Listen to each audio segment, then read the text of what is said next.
Title: Arsène Lupin. Author: Edgar Jepson. Arsène Lupin. By Edgar Jepson and Maurice Leblanc. Chapter 18. The Duke stays. The Duke shut the door and leant against it, listening anxiously, breathing quickly. There came the bang of the front door. With a deep sigh of relief he left the door, came briskly, smiling, across the room, and put the card case back into the pocket of Qcera's cloak. He lighted a cigarette, dropped into an easy chair, and sat waiting with an entirely careless air for the detective's return. Presently he heard quick footsteps on the bare boards of the empty room beyond the opening. Then Qcera came down the steps and out of the fireplace. His face wore an expression of extreme perplexity. "I can't understand it," he said. "I found nothing." "Nothing," said the Duke. "No.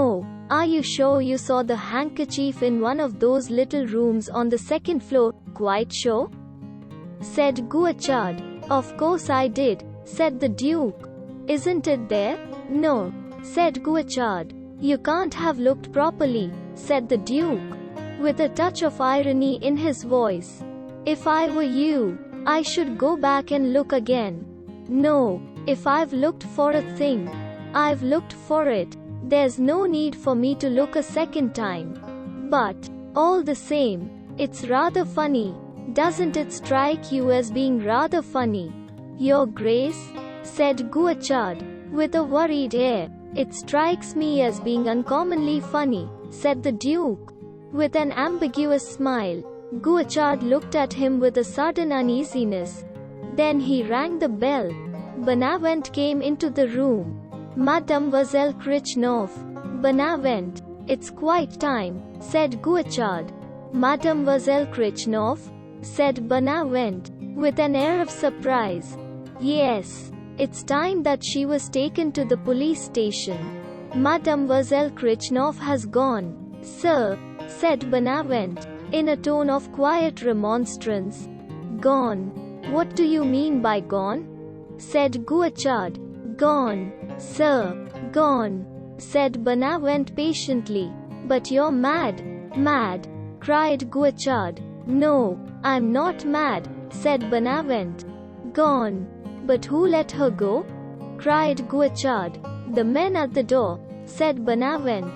"The men at the door," said Qcera, in a tone of stupefaction. "But she had to have my permit." "My permit on my card.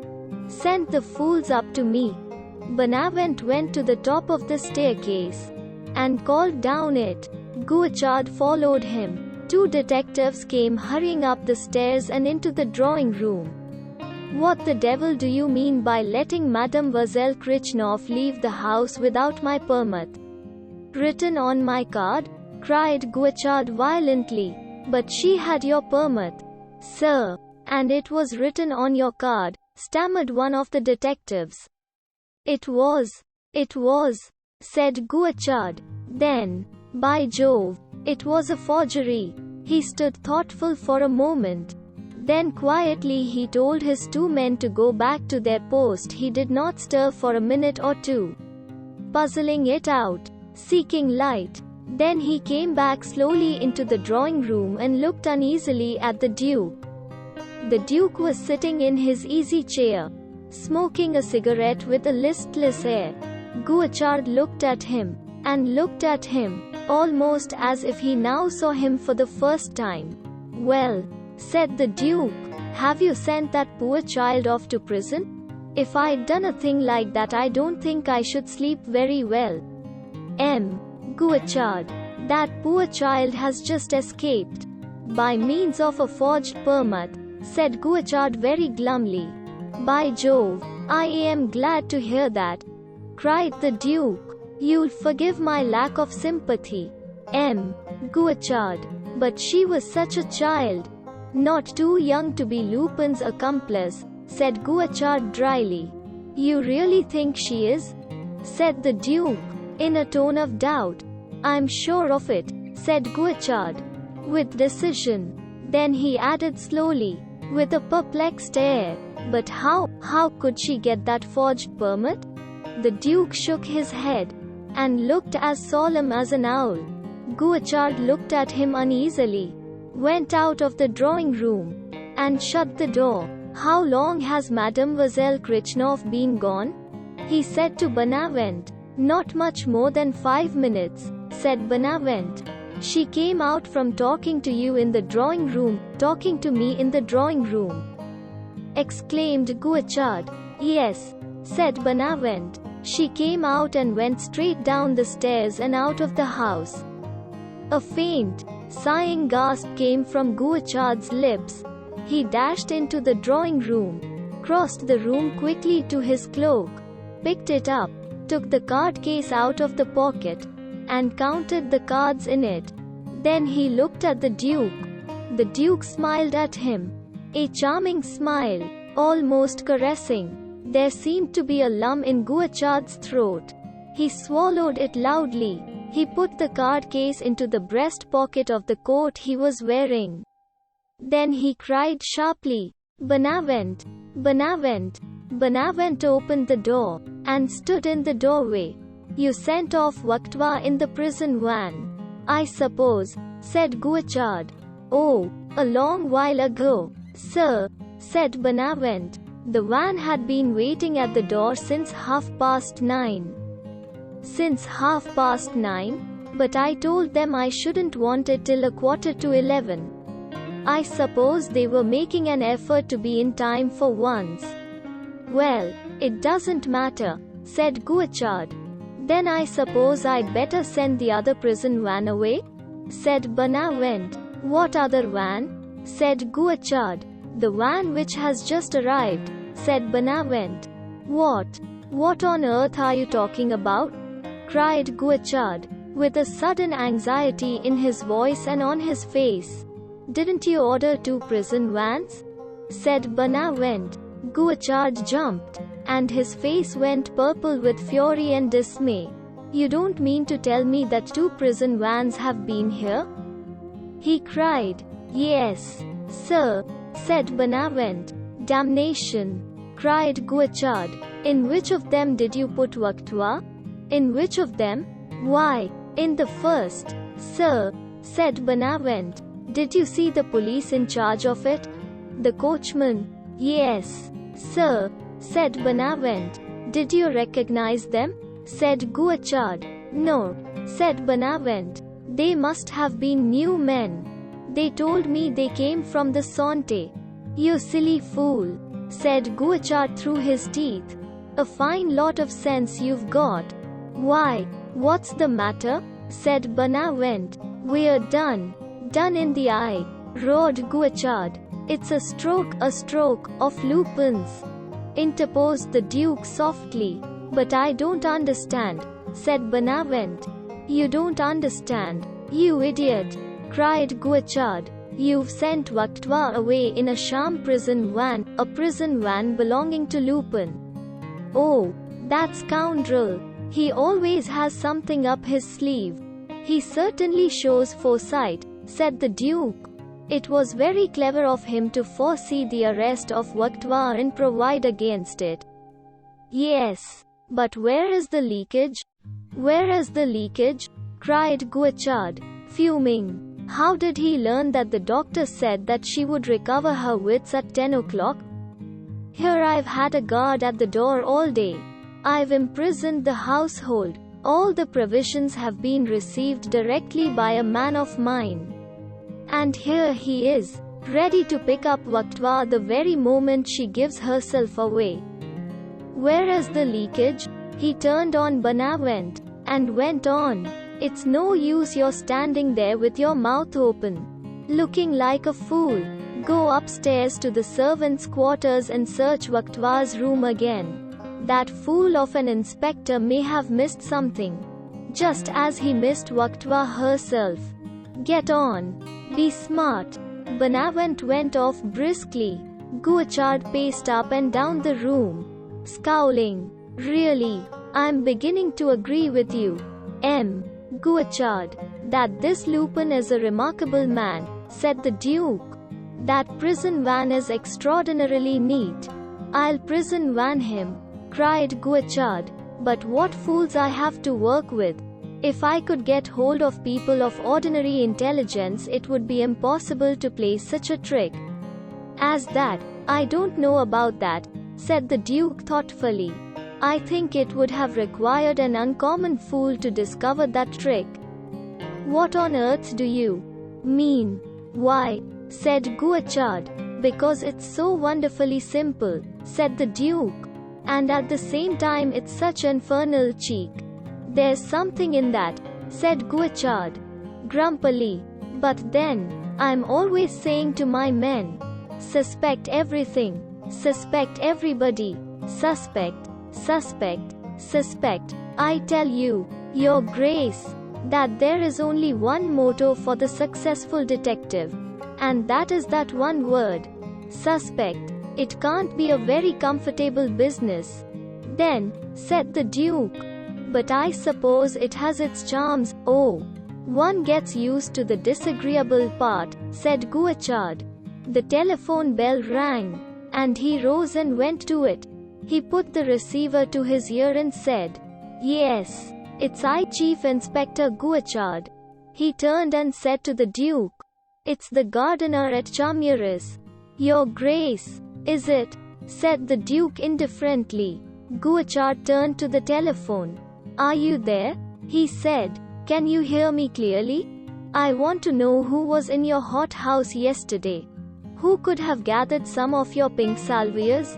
I told you that it was I, said the Duke. Yes, yes, I know, said Qcera. And he turned again to the telephone. Yes, yesterday, he said. Nobody else? No one but the Duke of Maurice? Are you sure? Quite sure? Absolutely sure? Yes. That's all I wanted to know. Thank you. He turned to the Duke and said, Did you hear that, Your Grace? The gardener says that you were the only person in his hothouses yesterday. The only person who could have plucked any pink salvias. Does he? Said the Duke carelessly. Qcera looked at him, his brow knitted in a faint, pondering frown. Then the door opened, and Bonavent came in. I've been through Waqtwa's room, he said, and all I could find that might be of any use is this, a prayer book. It was on her dressing table just as she left it. The inspector hadn't touched it. What about it? Said Qcera, taking the prayer book. There's a photograph in it, said Bonavent. It may come in useful when we circulate her description. For I suppose we shall try to get hold of Waqtwa. Qcera took the photograph from the prayer book and looked at it. It looks about 10 years old, he said. It's a good deal faded for reproduction. Hello, what have we here?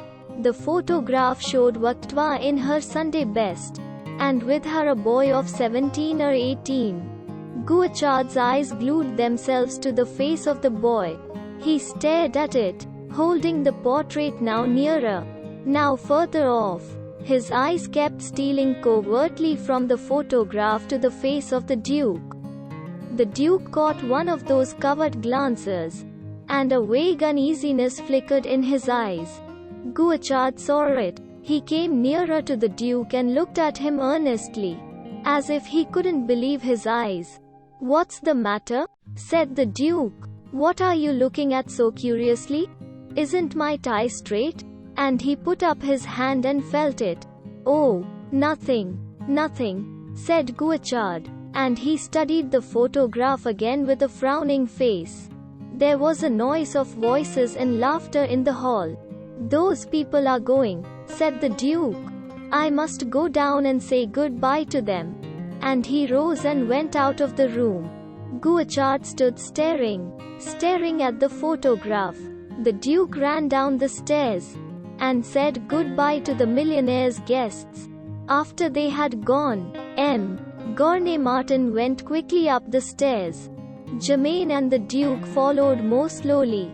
My father is going to the Ritz to sleep, said Germain. And I'm going with him.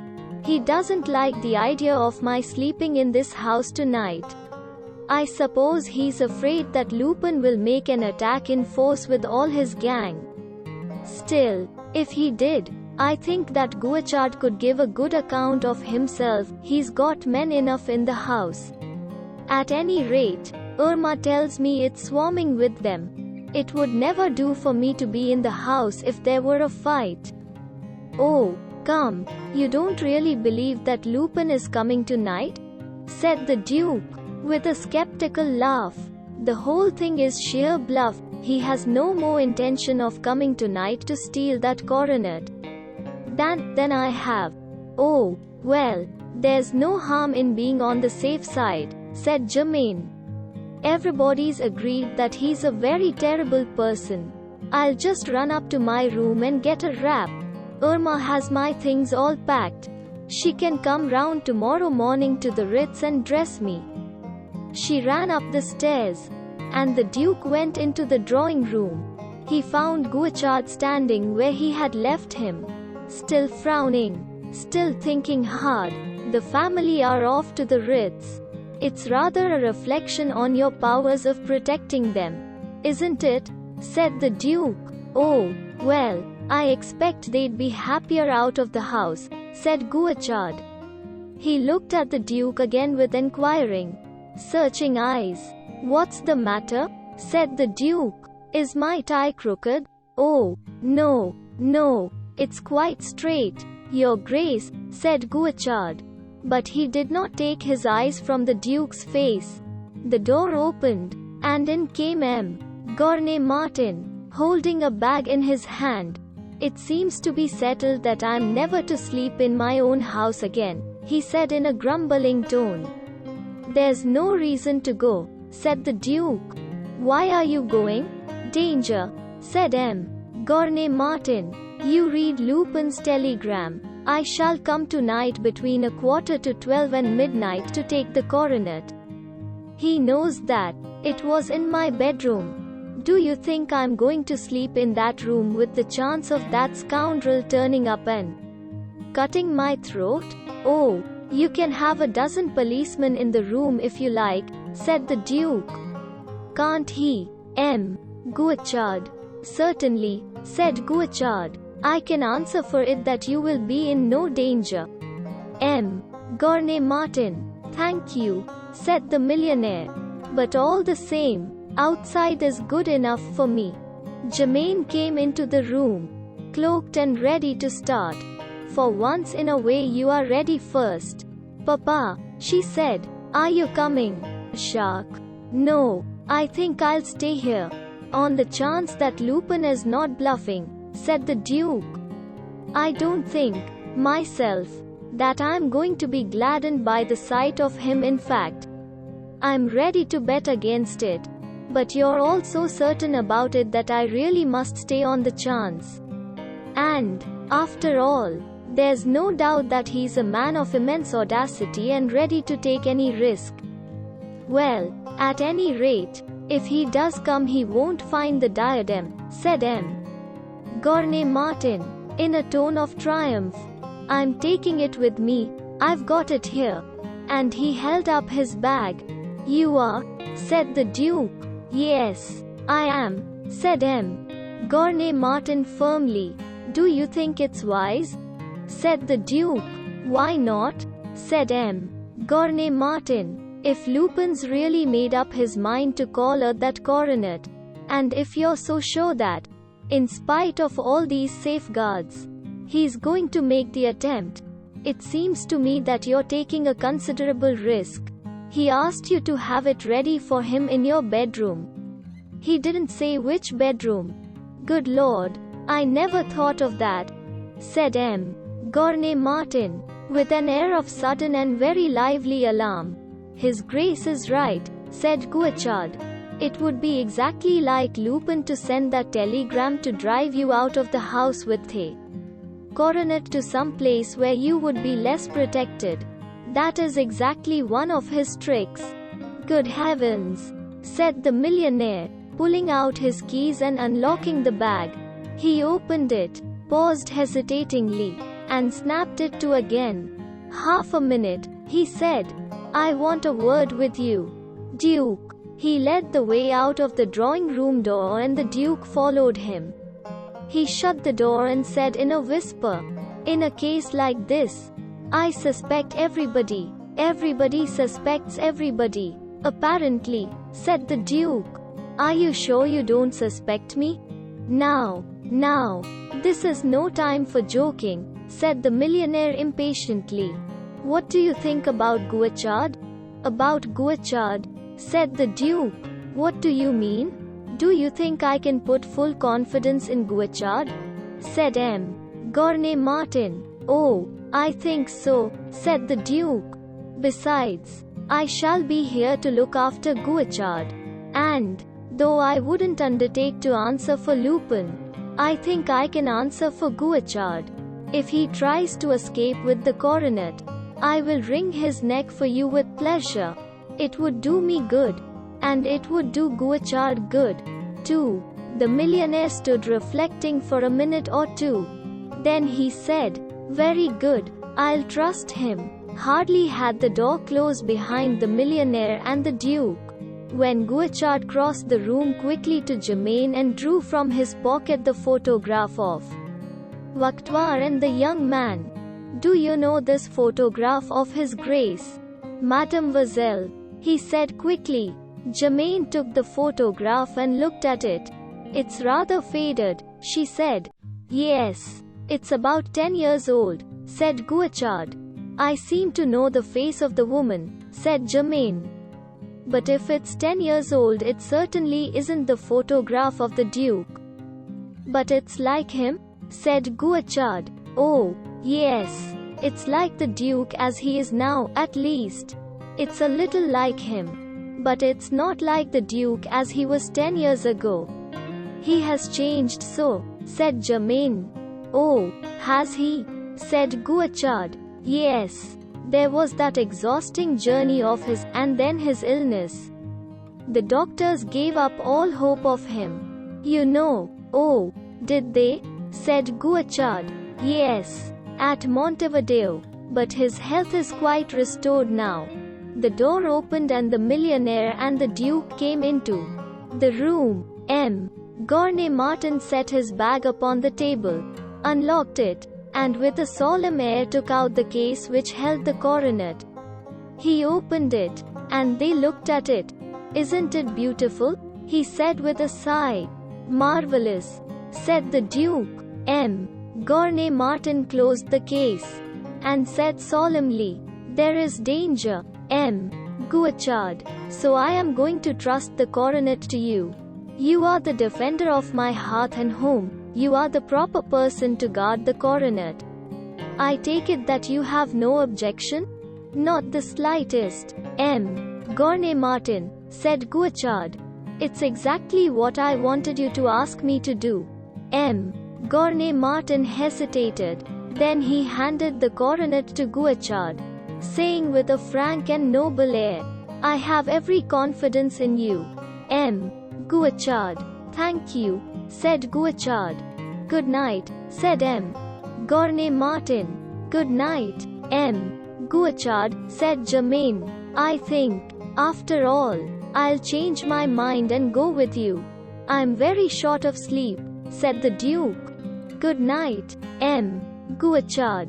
"You're never going to, Your Grace," cried Qcera. "Why, you don't want me to stay, do you?" said the Duke. "Yes," said Qcera slowly. "I think I would rather go to bed," said the Duke gaily. "Are you afraid?" said Qcera. And there was challenge, almost an insolent challenge, in his tone. There was a pause. The Duke frowned slightly with a reflective air. Then he drew himself up, and said a little haughtily, "You've certainly found the way to make me stay, Qcera." Yes, stay, said Gurney Martin hastily. "It's an excellent idea, excellent. You're the very man to help Qcera. Duke, you're an intrepid explorer, used to danger and resourceful. Absolutely fearless. Do you really mean to say you're not going home to bed?" "Shark," said Germaine, disregarding her father's wish with her usual frankness. No, I'm going to stay with them. Guichard, said the Duke slowly. Well, you will be fresh to go to the princesses tomorrow night, said Germaine petulantly. You didn't get any sleep at all last night. You couldn't have. You left Charmieres at 8 o'clock. You were motoring all the night, and only got to Paris at 6 o'clock this morning. Motoring all night, from 8 o'clock to 6, muttered Guichard under his breath. Oh, that will be all right, said the Duke carelessly. This interesting affair is to be over by midnight, isn't it? Well, I warn you that, tired or fresh, you will have to come with me to the princesses tomorrow night. All Paris will be there, all Paris. That is, who are in Paris. Oh, I shall be fresh enough, said the Duke. They went out of the drawing room and down the stairs. All four of them. There was an alert readiness about Guichard, as if he were ready to spring. He kept within a foot of the Duke right to the front door. The detective in charge opened it, and they went down the steps to the taxi cab which was awaiting them. The Duke kissed Germaine's fingers and handed her into the taxi cab. Gournay Martin paused at the cab door, and turned and said, with a pathetic air, Am I never to sleep in my own house again? He got into the cab and drove off. The Duke turned and came up the steps, followed by Guichard. In the hall he took his opera hat and coat from the stand, and went upstairs. Halfway up the flight he paused and said, Where shall we wait for Lupin? Guichard. In the drawing room, or in Gournay Martin's bedroom? Oh, the drawing room, said Guichard. I think it very unlikely that Lupin will look for the coronet in Gournay Martin's bedroom. He would know very well that that is the last place to find it now. The Duke went on into the drawing room. At the door Guichard stopped and said, I will just go and post my men. Your Grace. Very good, said the Duke. And he went into the drawing room. He sat down, lighted a cigarette, and yawned. Then he took out his watch and looked at it. Another 20 minutes, he said. This is the end of chapter 18. This book is split into chapters for viewer benefit. For next chapter click the suggested video or link in the description. Please subscribe for more of such amazing audiobooks. Play the playlist given in the description for autoplay of the entire book.